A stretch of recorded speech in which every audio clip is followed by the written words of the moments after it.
Voilà frères et sœurs, j'ai une petite parabole à vous faire partager. J'aime bien parler avec des objets, j'aime bien parler avec des choses pour faire comprendre. À des fois on ne comprend pas toujours quand on l'explique. Et à des fois quand on le montre tout avec des objets simples, avec des choses qui nous tombent sur la main, et on arrive mieux à comprendre. Vous savez la boîte là, j'ai une boîte à outils qui est devant. Et cette boîte là représente l'assemblée. Représente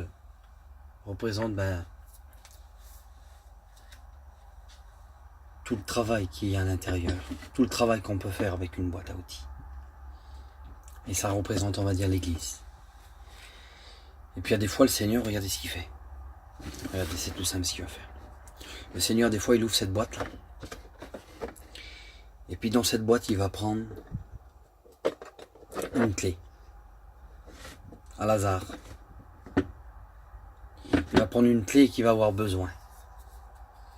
Puis la clé qu'il va avoir besoin, là, elle va démonter un boulon spécial. Elle va pouvoir ôter quelque chose qui ne va pas parfois dans une vie. Elle va pouvoir ôter un problème. Elle va pouvoir soulager une personne. Et puis le boulon, il est là. C'est un boulon de 24, avec une clé de 24. C'est tout simple ce que je vous raconte. Ça va peut-être faire rigoler certains, mais essayez de comprendre ce que je veux faire comprendre. Je vais pouvoir démonter. Je suis à ma place. Le Seigneur me fait montrer que avec la clé que je suis, avec la place que je tiens, et le Seigneur, des clés, il y en a des centaines, il y en a des milliers de clés de 24. Comme nous, on n'est pas irremplaçable. Demain, la clé là, je la perds, je peux aller m'en racheter une. Demain, un chrétien y tombe, demain, un serviteur y tombe, on peut le remplacer. C'est ce que je veux faire comprendre, mes frères et sœurs. Donc des clés, il y en a des milliers. Et le Seigneur se servira toujours de sa clé. Mais la clé de 24, elle est unique. Il n'y en a pas d'autre. Il n'y a pas une clé de 24 et demi. Ça n'existe pas. Une clé de 24 et demi n'existe pas. C'est une clé de 24 qui existe. Donc je vais pouvoir démonter ma clé. Je vais pouvoir démonter mon boulon avec ma clé. Donc je suis un outil. Et puis parfois, il y a, vous savez, ce boulon représente une personne, peut représenter un rétrograde, peut représenter, un mot, peut représenter, la clé peut représenter ce mot qu'on peut avoir besoin. Et puis il y a un lien, et donc le lien tombe, le lien il tombe, le lien, la personne va venir, elle va pouvoir, avec l'aide, elle va pouvoir l'aider, et on va pouvoir s'en sortir. Parce qu'elle a voulu l'accepter, elle a voulu accepter le mot de Dieu, elle va accepter que Dieu vient à son secours. Donc on va pouvoir enlever. Et puis d'un seul coup, il y en a, malheureusement, il y en a, Seigneur. Il y en a que le Seigneur a choisi, j'ai choisi moi, j'ai choisi cette clé. Et puis, il y en a qui veulent faire le travail avec une clé de 10. Alors vous voulez qu'on regarde ensemble si on peut démonter avec une clé de 10 un boulon de 24, on va essayer. Alors, je vais revisser le boulon. On va remettre le problème. Le boulon, c'est le problème. Hein, le boulon, il est lourd, là. Si je mets l'écrou, le boulon, il est lourd. Si je l'enlève, là, j'ai allégé, là. Là, j'ai allégé le boulon. Là, le boulon, il est très lourd, là. Donc, je le remets. Je remets le fardeau, je remets le problème. Et donc, là, on est cette petite clé de 10. Puis la clé de 10, là, va vouloir enlever, elle. Alors, je peux pas l'enlever. C'est impossible. On peut pas.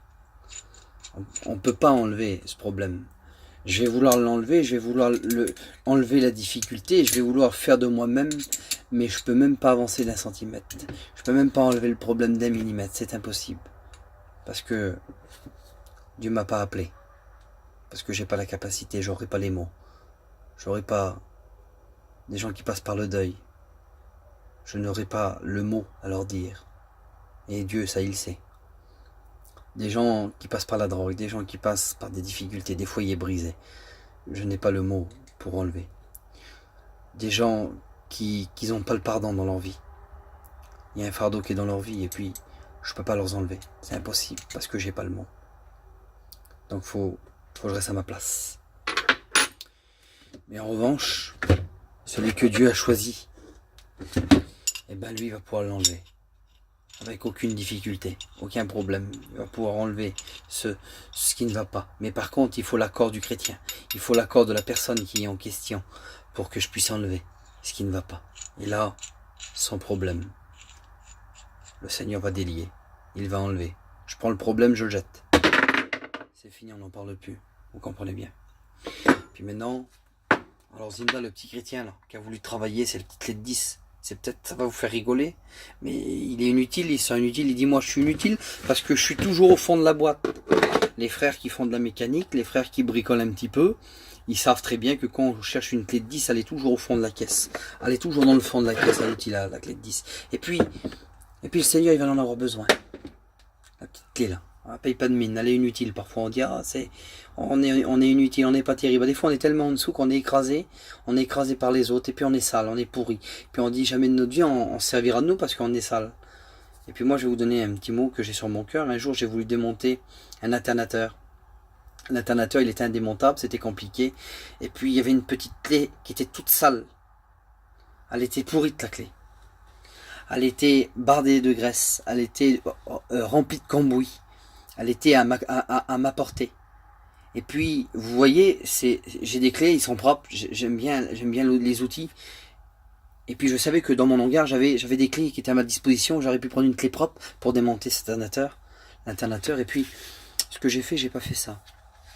Ce que j'ai fait, j'ai pris cette clé qui était sale, qui était remplie de cambouis. Et je l'ai pris et puis j'ai démonté. J'étais content de l'avoir dans les mains pour démonter ce que j'avais à démonter. Des fois, on croit qu'on est trop sale. Des fois, on croit qu'on n'est pas bien devant Dieu. Mais quand Dieu nous a choisis, quand Dieu nous prend à nous pour travailler, ben, ne refusons pas son appel. Ne refusons pas, si Dieu nous a mis un mot sur notre cœur, allez le dire à nos frères et sœurs. On n'est pas déréglé, c'est Dieu qui nous règle, comprenez-le. Et donc là, on va faire le même exercice, on va dire. Et là, j'ai un boulon avec un écrou de 10. Il est là, il paye pas de mine, c'est un tout petit boulon. Et puis donc le Seigneur m'a appelé, moi. Il m'a appelé à aller vers ce petit foyer là. C'est un petit foyer, il passe par une petite épreuve, mais voilà. Mais lui là, il va vouloir venir, lui. Alors il y a une clé de 24. Alors lui, il est plus grand que moi, lui. Il est plus beau que moi, il est plus propre que moi. Et puis lui, il va venir et puis il va vouloir démonter. Alors regardez voir le dégât. Comment que tu veux démonter, toi? Comment que tu veux être accessible aux gens? Comment que tu veux être accessible à des gens pour venir leur parler? T'es trop grand. Les gens, ils ne peuvent pas se confier en toi. Parce que tu n'as pas l'humilité.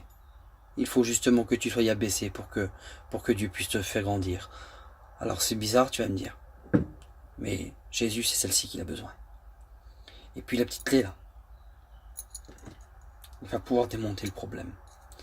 Il va pouvoir démonter, regardez, sans peiner, il va rentrer dans le foyer et il va enlever.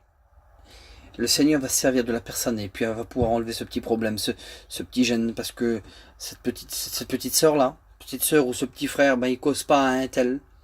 Et puis il a des difficultés avec son gendre, et puis il a des difficultés avec pas mal de gens. Et puis jamais de sa vie il pourra se convertir, jamais de sa vie il pourra se baptiser. C'est inutile, tu vas me dire.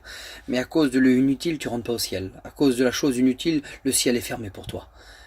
Et puis le Seigneur t'a envoyé un petit chrétien, c'est la petite clé là. Voilà, c'est tout simple ce que je vous explique. Et puis d'un seul coup là, le petit chrétien va te donner le mot lui. Et grâce au mot, regarde, qu'est-ce qui va se passer? Le boulon, je l'enlève. Le problème n'existe plus. Le grand là, que tu aurais cru que lui, il aurait pu te faire quelque chose, mais il n'a pu rien faire. Il n'a même pas pu te dire un mot d'encouragement. Mais tu as écouté le chrétien, tu as écouté celui-là qui était envoyé par Dieu. Et puis aujourd'hui, tu es libre. Tu es libre. Voilà cette petite expérience que j'avais à vous raconter. Il n'y a pas de trop grand dans l'évangile. Et il n'y a pas de petit dans l'évangile. Chacun doit rester à sa place. Chacun doit être à l'écoute quand Dieu nous demande quelque chose. Et voilà ce petit mot que j'avais sur mon cœur. Peut-être simple, mais c'était un mot que j'avais sur mon cœur et que Dieu vous bénisse à travers cela.